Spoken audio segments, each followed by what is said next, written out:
Sato, Puma Punku is the name of a massive archaeological site located in the majestic Andes above Lake Titicaca in today's Bolivia.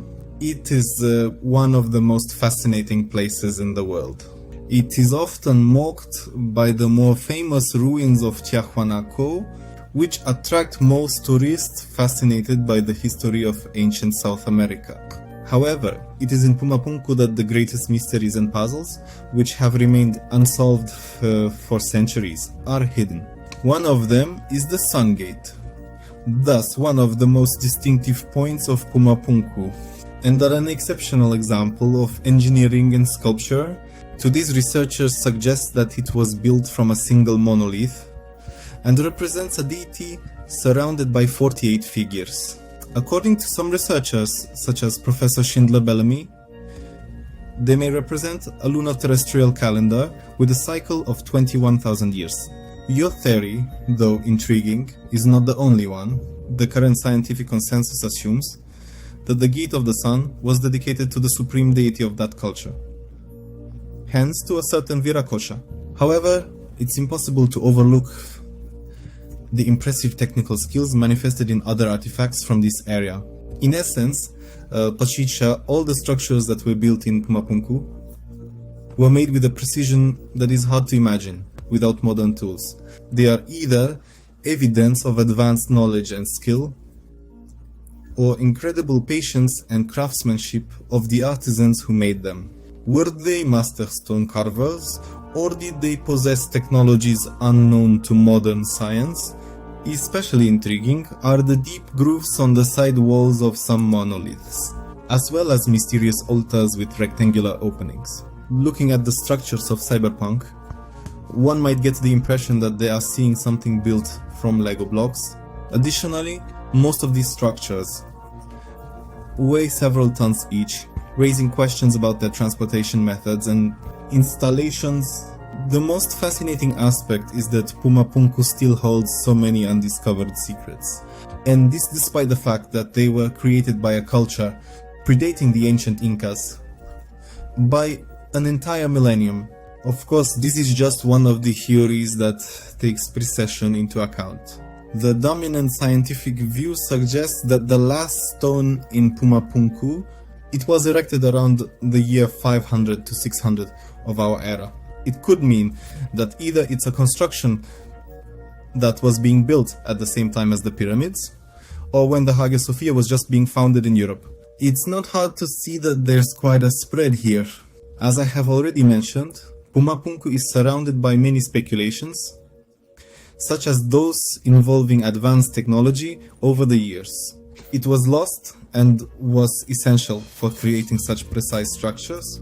According to a book by David Zink titled Ancient Stones Speak, a local Aymara flame Indian once told a legend, according to which in a time they called Chamak Pacha, or the first creation long before the Incas arrived, those fields and Puma Punku, it was inhabited by mysterious people about magical powers that supposedly allowed them to lift huge stone blocks from the ground and transport them directly from the quarry to their city. Supposedly, it was a technique similar to levitation.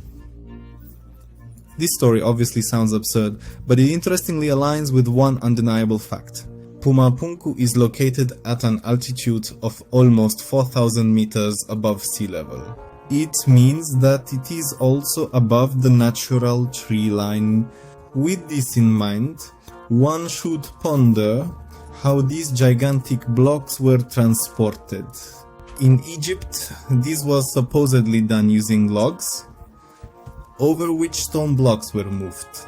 But since there were no trees within a few hundred meters of Puma Punku, imagine the enormous amount of work that would have to be undertaken to build these structures in the same way.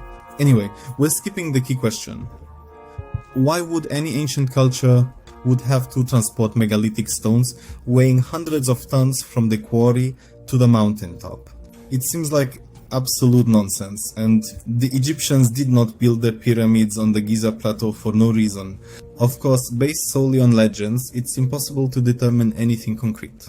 The Inca tribes further fuel this discussion, as their legends categorically deny that their ancestors had anything to do with the construction of Puma Punku.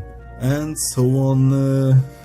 The fact that these huge stones fit together like giant puzzles without a gram of mortar definitely makes it hard to find a logical solution for this puzzle.